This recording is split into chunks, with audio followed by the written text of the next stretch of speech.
High guys, good morning. Welcome back to my channel Mansi's passion. আশা করছি তোমরা সবাই ভালো আছো, সুস্থ আছো। আজকে আমার নতুন একটা ব্লগে তোমাদের সবাইকে ওয়েলকাম করছি। সকাল সকাল ঘুম থেকে উঠে পড়েছি, উঠে বিছানাটাকে গুছিয়ে নিচ্ছি। গুছিয়ে আজকে আমার মর্নিং স্লটে শুরু করব। তো তোমাদেরকে অনেক দিন ভিডিও দিইনি, কারণ আমি মানে এদিক ওদিক আর কি বাবার বাড়িতে ছিলাম, বাবার বাড়ি থেকে আবার শ্বশুরবাড়ি এলাম, শ্বশুরবাড়ি থেকে আবার কাকুর বাড়িতে গেলাম। কাকুর বাড়িতে দেখেছো বিপত্তারিণী পুজো ছিল, সেখানে কিছুদিন কেটে তারপরে এই যে শ্বশুরবাড়ি এসে এবার একটু স্থিতি হয়েছি। এবার তোমাদের সাথে প্রতিদিন আমার পড়ার ভিডিও শেয়ার করতে পারবো, মানে সমস্ত দায় দায়িত্ব আর কি শেষ করে এবারে তোমাদের সঙ্গে ভিডিওটা শেয়ার করার পালা। কারণ অনেক দিন আমার ভিডিও যায়নি, অনেকে কমেন্ট করছো, অনেকেই রাগ দেখাচ্ছ, অভিমান করছো। সত্যি তোমাদের কাছে অনেক অনেক রিকোয়েস্ট, তোমরা রাগ করো না। আমার প্রতিদিনের পড়ার ভিডিও তোমরা পাবে। আজকে একটা ছোট্ট ভিডিও তোমাদের সাথে শেয়ার করে দিলাম।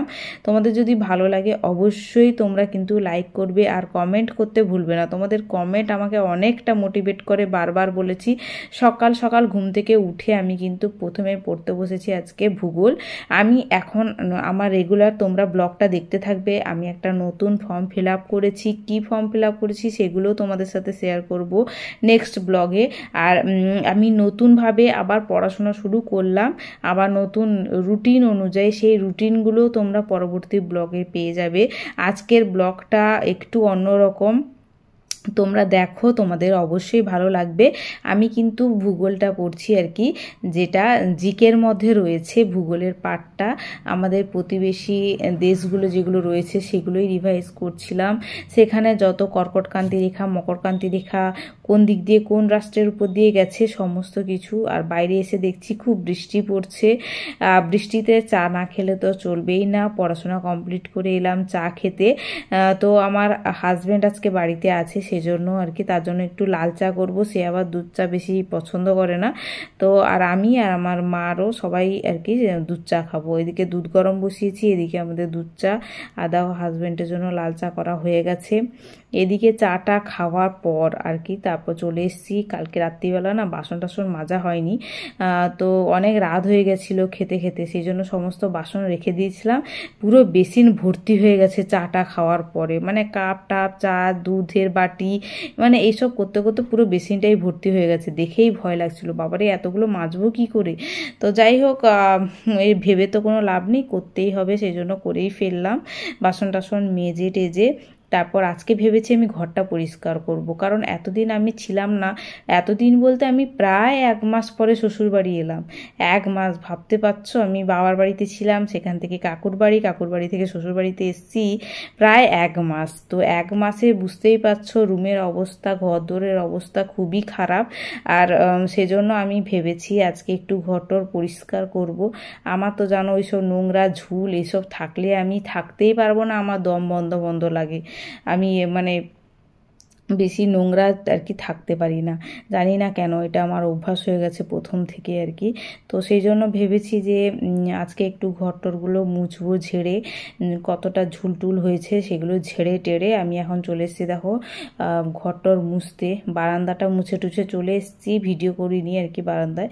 তো আমার রুমের সামনে বারান্দাটা এবারে মুছছি। জুতো টুতো যা ছিল মোটামুটি, ঝুল খাটে নিচে ঝুল দেখলে তো মানে মারাত্মক অবস্থা। মানে ভাবছি মানে ঘর যদি আমি আজকে না মুছি তাহলে আমি এই ঘরে আর থাকতে পারবো না, এরকম আর কি। তো আমি পারি না থাকতে, নোংরা মানে ঝুলটুল দেখলে আমার আর মানে সেখানে থাকা হবে না। তো আর আমাদের ঘরে আছে টিকটিকি, তার পটি পুরো ভর্তি হয়ে যায়। অনেক দিন আমার ঘরে দরজাটা বন্ধ ছিল, তো কেউ সেরকম আমার রুমে যাতায়াত করে না। তো সেই জন্য আমার রুমটাও পুরো ঝুলটুল ভর্তি হয়ে গেছিলো, মানে কোনায় কোনায় একদম ঝুল হয়ে গেছে। তো আমি হাত দিয়ে মুছছি, কেন জানো তো, আমি হাত দিয়ে ভালোভাবে আমি পরিষ্কার করতে পারি। তো কলকাতা থেকে আসার সময় আবার ইন্ডাকশানটাও নিয়ে এসেছি, আর সেটাকে এখনও লাগানো হয়নি, এই জন্য আমি হাত দিয়ে মুছছি আর কি। আমার হাত দিয়ে বেশি মনে হয় যে আমি ভালো পরিষ্কার করতে পারি। ডান্ডিও আছে, সবাই আমার হাজব্যান্ড আরও সব ডান্ডি দিয়ে ঘর মুছে দেখি ভালো, আমি পারি না এখনও। আমি তো আগেও বলেছি তোমাদেরকে, ডান্ডি দিয়ে আমার মানে অভ্যাস নেই। আমার মনে হয় হাত দিয়ে আমি ভালো পরিষ্কার করতে পারি। আর এখন আমার বিয়ের গিফটগুলো দেখতে পাচ্ছ খাটের তলায় আছে, আর সেগুলোও পুরো ধুলো ঝুল কত ঝেড়ে ঝেড়ে ঝেড়ে ঝেড়ে তারপরে এখন আমি এসেছি ঘর মুছতে। তো অনেক টাইম লেগে গেছে এগুলো করতে, তোমাদের সাথে হয়তো ততটা শেয়ার করতে পারবো কিনা জানি না।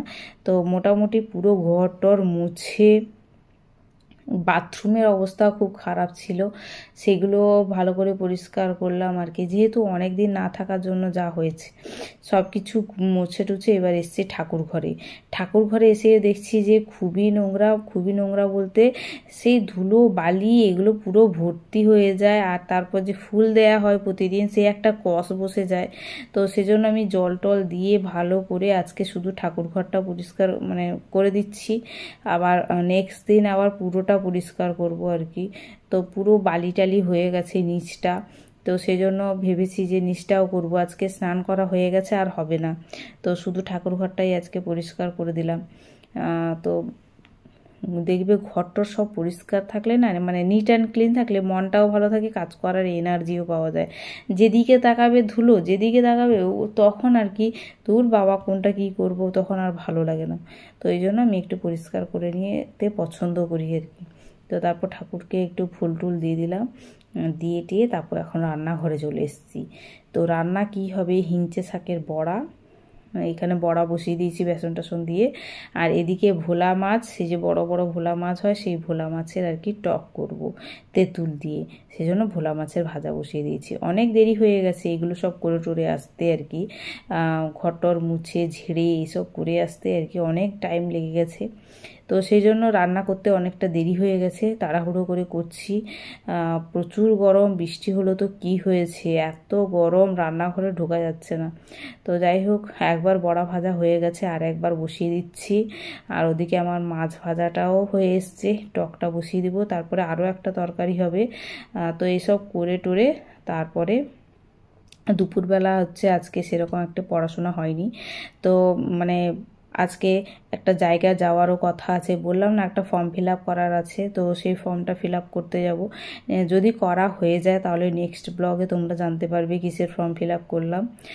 সামনে আরও অনেক নতুন নতুন ফর্ম আসতে চলেছে। দেখো রুই মাছের ঝাল দিয়া করেছি, এদিকে বড়া ভাজা করেছি, তারপরে হচ্ছে মাছের টক।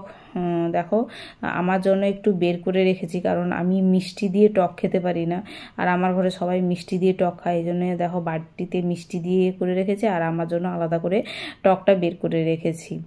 তো এই তরকারি হয়েছে আজকে।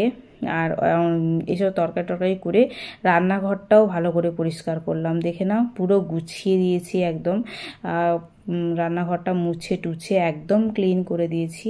তো তারপর দেখো রান্নার পরে যত বাসন বেরিয়েছিল সেগুলোকে আবার মাজতে এসেছি।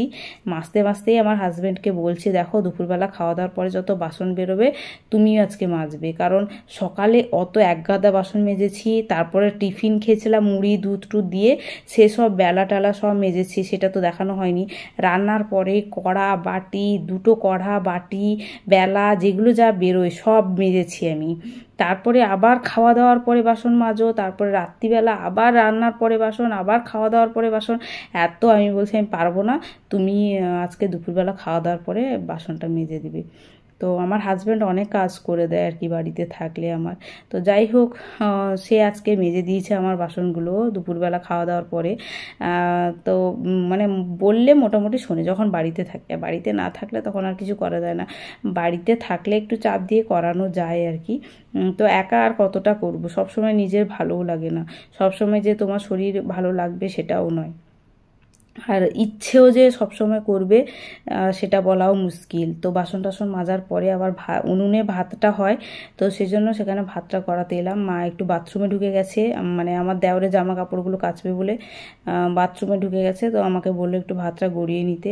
আমি এসছি ভাতটা গড়াবো বলে উনুনে। তো কাদের কাদের এরকম উনুনে ভাত হয় জানিও কমেন্ট করে আর কি। গ্যাসে তরকারিগুলো করে নিই, যেহেতু অনেক কাঠ ফাট আছে সেই জন্য আর কি উনুনে ভাতটা হয়ে যায় খুব সুন্দর। আর উনুনে রান্নায় কিন্তু টেস্ট খুব ভালো হয়, যারা করো তারা একটু কমেন্ট করে আমাকে জানিও। তারপরে হচ্ছে দেখো সন্ধ্যাবেলা আমরা গেছিলাম আর কি, ফর্ম টর্ম ফিল আপ করে এসেছি। তারপরে এখানে এসেছি, দেখো রান্না কি হবে, আটা ফাটা মাখাচ্ছি। তারপরে আমার হাজব্যান্ড ওদিকে জল ভরছে, ও অনেকটাই হেল্প করে আমাকে রান্নায়, তো আজকে ভেবেছি একটু মিক্সড ডালে আর কি তড়কা মতো রান্না করব। তো সেজন্য সে আবার আমাকে সবজি টবজি সব কেটে টেটে দিচ্ছে। এদিকে আমি বলছি আমি আটাগুলো মাখিয়ে দিয়েছি, তুমি এবার বেলবে, আমি ভাজবো। কোনো সময় না বলে না আমাকে আর কি, যে না করবো না, এরকম বলে না। সে নিজেও দেখে যে আমি সবসময় কাজ করি, আমি কোনো সময় বসে থাকি না। তো সেজন্যই সে আমাকে হেল্প করে। কার কার হাজব্যান্ড এরকম আছে একটু জানিও কমেন্ট করে, যে কাজের সময় হেল্প করে আর কি। এই জিনিসগুলো শেখানো উচিত। ছেলে মানুষ বলে যে কাজ করবে না, সেটা কিন্তু খুব মানে বাজেভাবে ফ্যামিলি থেকে তৈরি হয়, যে ছেলে বলে কোনো কাজ করবে না, মেয়ে বলে সব কাজ করবে। এটা কিন্তু খুব মানে খারাপ। সবার বাবা মার উচিত ছেলে হোক আর মেয়ে হোক সমস্ত কাজ শিখিয়ে দেওয়া, রান্না থেকে বাসন মাজা সমস্ত কাজ শেখানো। মেয়ে বলে শুধু কাজ শিখবে সেটা নয়। তো যাই হোক, মানে অনেকের ফ্যামিলিতে এরকম আছে, ছেলেরা কেন করবে, তো সেই জিনিসটা খুবই ভুল। তো এদিকে আমার হাজব্যান্ড খুবই ভালো। তো দেখো এদিকে আমার সবজি টবজি, পেঁয়াজ, লঙ্কা, তারপরে আদা রসুন এগুলো সব কেটে দিচ্ছে। তরকা আর কি প্রেসার কুকারে আর কি সিটি দিয়ে নিয়েছি, সিটি দেওয়া আছে। আর এদিকে আমি আটাগুলোকে সব ভালো করে মাখিয়ে রেখেছিলাম, এখন আর কি বেলবো। আর সেও আমাকে হেল্প করবে আর কি। আমি যদি বেলি ও ভাজে, নাহলে ও ভাজলে আমি বেলি, এরকম করি। তো যাই হোক, এইভাবে আর কি চলছে রান্না বান্না। এইদিকে দেখো কাটছে কি সুন্দর, আমি আবার দেখাচ্ছি যে দেখি তুমি কেমন কাটতে পারো। ও সুন্দর কাটে, কিন্তু আমার থেকেও ভালো কাটে, আমি এইটুকুনি গ্যারান্টি দিয়ে বলতে পারি। আমি যত সুন্দর না চপিং করতে পারি, ও অনেক ভালো পেঁয়াজ আদা রসুন এগুলো আর কি সুন্দর করে কাটে। ওর হাতের কাজটা খুব ভালো লাগে আমার আর কি। ওই জন্য বাড়িতে থাকলে আমি বলি যে তুমি এই কাটাকাটিগুলো করে দাও। তো এদিকে দেখো আটাটা আমি বেলতে শুরু করে দিয়েছি। অনেকগুলো অনেকগুলো বলতে সবাই আজকে রুটি খাবো, এই জন্য আর কি। তো সে অনেকগুলো রুটি আজকে, সেই জন্য বেলে রাখলে না অনেক সময় কি হয়, ফুলতে চায় না। তো সঙ্গে সঙ্গে বেলে সঙ্গে সঙ্গে ভাজলে সেটা আর কি কাজে দেয় আর কি। এই জন্য আমি একজন বেললে একজন ভাজলে আর কি ফুলে রুটিগুলো, খেতেও সুন্দর হয়, নরম হয়। তো যাই হোক, এইভাবেই চলছে রান্না বান্না। সন্ধ্যাবেলায় আর দুপুরবেলা তোমাদের সাথে পড়ার ভিডিও মানে শ্যুট করতে পারিও নি আর পড়িও নি, কারণ আজকে একটা ফর্ম ফিল আপ করতে গেছিলাম, অনেক দেরি হয়ে গেছে। তারপর বাজারে গেছিলাম, বাজার টাজার করে আমি আর আমার হাজব্যান্ড আসতে অনেক রাত হয়ে গেছিলো। তো সেই জন্য আর পড়াশোনার ভিডিও তোমাদের নেক্সট ব্লগে অবশ্যই দেব। একটা নতুন রুটিন আমি ভেবে রেখেছি, রুটিনটাও তোমাদের সাথে শেয়ার করব। খুব সুন্দর ওই রুটিন অনুযায়ী যদি পড়াশোনা করো তাহলে কিন্তু অনেক সাকসেসফুল হতে পারবে বা কমপ্লিট করতে পারবে সিলেবাস। নতুন সামনে কিন্তু অনেক এক্সাম আসছে বা অনেক ফর্ম ফিল আপ আসছে। আমি একটা ফর্ম ফিল আপ করবো আর তোমাদেরকে জানাবো, তোমরাও করো যাদের আর কি মানে করার ইচ্ছা আছে। ICDS থেকে শুরু করে সমস্ত বেরোনোর আর কি প্রক্রিয়া চলছে। দেখো কি সুন্দর কেটে দিয়েছে, দারুণ। কারি পাতাও তুলে নিয়ে এসছে, আমাদের ঘরে কারি পাতার গাছ আছে আর কি, সেখান থেকে কি সুন্দর ফ্রেশ কারি পাতাও, গন্ধটা না পুরো পাগল করে দেবে একদম। তো মোটামুটি এগুলো দিয়ে আজকে তরকারিটা রান্না করব ভেবে রেখেছি। আবার ইউটিউব থেকে তরকারিটা রান্না করা দেখেও নিয়েছি কিভাবে তরকা আর কি করে। তো এদিকে ডিম টিম দিয়ে আজকে তরকা রান্না হবে। তো সত্যিই নিজে করেছি বলে বলবো না, আজকে তরকাটা দারুণ টেস্ট হয়েছিল। নিজে রান্না বলে হয়তো বলছি, তোমরা ভাববে, কিন্তু সত্যি সবাই আর কি খেয়েছে চেটেপুটে সবাই, যে দারুণ হয়েছিল তরকাটা আজকে। আর মিক্সড ডাল, তো সমস্ত রকমের ডাল ছিল, এই জন্য আরও বেশি টেস্টটা বেড়ে গেছে। তো যাই হোক, এই রকমভাবে চলছে রান্না বান্না সংসার। তোমাদের আজকের ব্লগটা কেমন লাগলো অবশ্যই কিন্তু কমেন্ট করতে ভুলবে না, লাইক করে দেবে, বন্ধুদের শেয়ার করে দেবে। কার এইরকম হাজব্যান্ড আছে খুব হেল্প করে সমস্ত কাজে, ছুটির দিনেও মানে হেল্প করে আর কি।